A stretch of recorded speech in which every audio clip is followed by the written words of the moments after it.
first person to put Black Thought at the top of the page, please. And I'll send it to you. That's what I already had. No, you had it along. And I'll send it to you.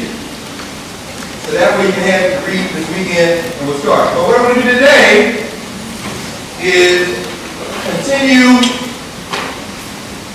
this book. How many pages is this book?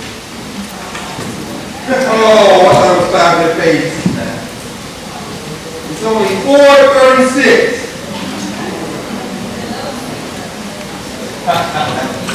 That's not counting the quiz, right? Probably more like 608. Very good. We're going to start the week of the 8th of September, and we're going to finish when? The week of what?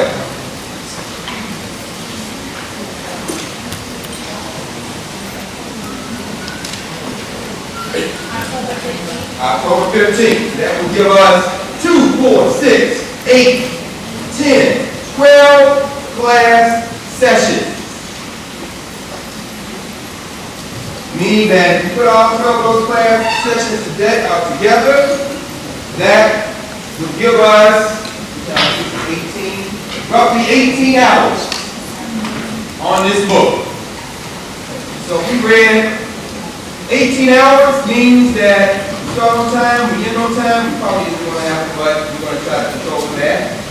We would have to read the equivalent of, what, about 25 pages an hour? It's going to break down there anyway. I think I spaced it out. But we're going to get a head start on this book. We're going to get a head start on the book by talking a little bit about it today. But before we go any further, we're going to start where we stopped. So after one session together, let us review. Somebody explain. Anybody here for the first time? Very good. Somebody explain to the folks who are here for the first time what Black Thought in the Diaspora is. Characterize it. Anybody?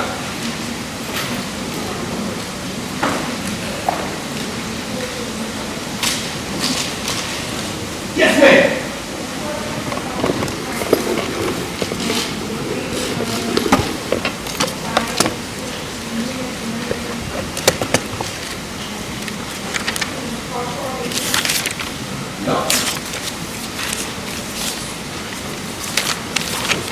Category, the framework. At any given moment, studying any phenomenon, any human phenomenon. We're talking about African people. In this class, in this field, you ask yourself these 6 basic questions at any given moment. What is the social structure people find themselves? Think. What is the governance structure that people develop to interact with themselves and with the communities they find themselves in proximity to at that moment? What are the ways of knowing? How do they view the world? How do they organize reality? What do you think about the nature of reality, right?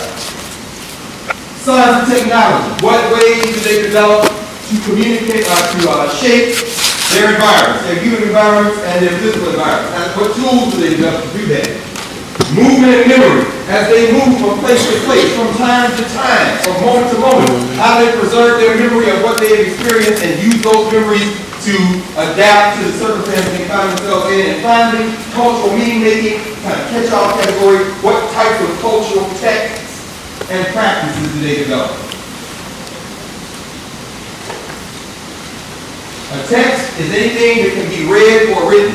A practice is anything people do. So, a text. Clothing is a text.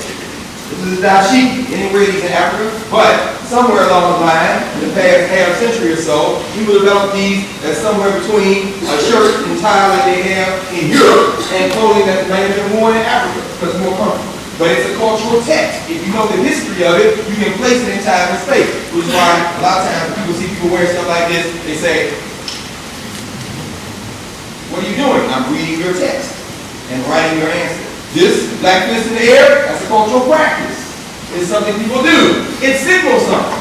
You don't see Barack Obama get up after taking oath of office and be like, if you did that, you would laugh. Right? You're reading that text. If he he had done that, what would you have read that as? Black power. Some people would have read it as economics, right? You're not serious, right? But either way, it would have been a point of departure text. So black thought in the diaspora. You can't confuse the election of a black president, which is a text of sorts. American culture is text and practice. So you elect a black president, what does that do with black thought in the diaspora? Somebody try it. Does it have anything to do with it? Okay, make the case. Yes, sir. What's that you got on here? Is that Disney? No, I can't see. Thelonious Monk. Oh, that's Monk! Okay. I should have glasses on here, but that's Monk. Oh, man, I can't do it. Stand up, let me see. Is that young Monk? Is that big Monk? I'm trying to see it. You know, I gotta see that shirt because I want it. Oh, very nice. It's an usher, though. Sleep on Thelonious Monk, North Carolina. I can get some more. They got it real quick. I would say that it would change the entire idea of black thought in the diaspora because it alters a common perception of African Americans in the diaspora. Interesting. Definitely an alteration of the idea of African Americans in the diaspora. Whether that job in reality who Barack is, he becomes a social text or cultural text in some way. Sure.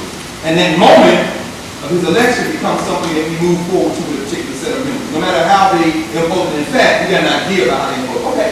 Okay, very good. Very good. Anybody else? Yes. Okay, please. Because you know, talk about study the way to the world and reality, and before they try to talk about reality. Let's look at that a little bit, because I think that would fit under ways of knowing in terms of the way people view the world. People say, I never thought, in fact, well, let's think about it. Let's think about it in terms of this Africana notion. Because again, we're talking about African notions of all these categories, even as we know that all these categories apply to all human beings. The case that Africana studies makes is that there are particular African ways of looking at the world. Not one set of ways that is African, but a number of different types of ways that we can group broadly as African. You don't have to agree on everything. But let's look at that. Which of these statements might be considered more accurate in terms of the idea that you may have heard in the moment?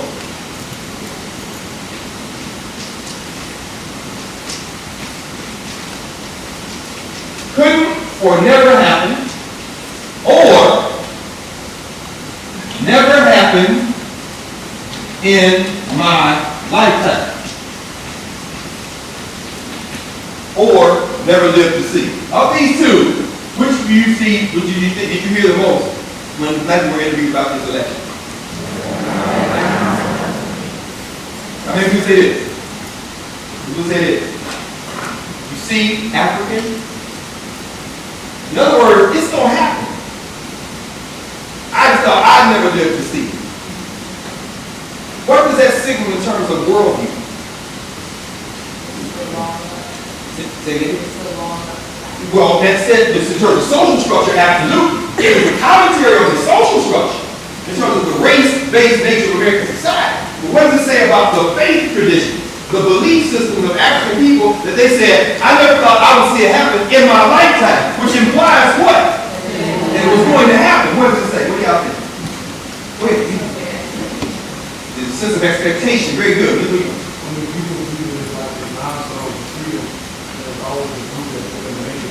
Right. There you go. Keep going. That's it. No, that's it. The expectation was there that this is inevitable. What is this? Progress. This is marked as what? A milestone, not the destination, a step towards the destination. If Barack Obama continues for the next 3 years and 5 months or 6 months, as he's done so far, and do virtually nothing, but be what would have been considered in the 1960s a moderate Republican. In other words, give health care back to corporates, not make very many advances in terms of criminal justice or anything else. I mean, Eric Holder is throwing some bones toward crack cocaine sentences and that kind of thing, and maybe going to decline.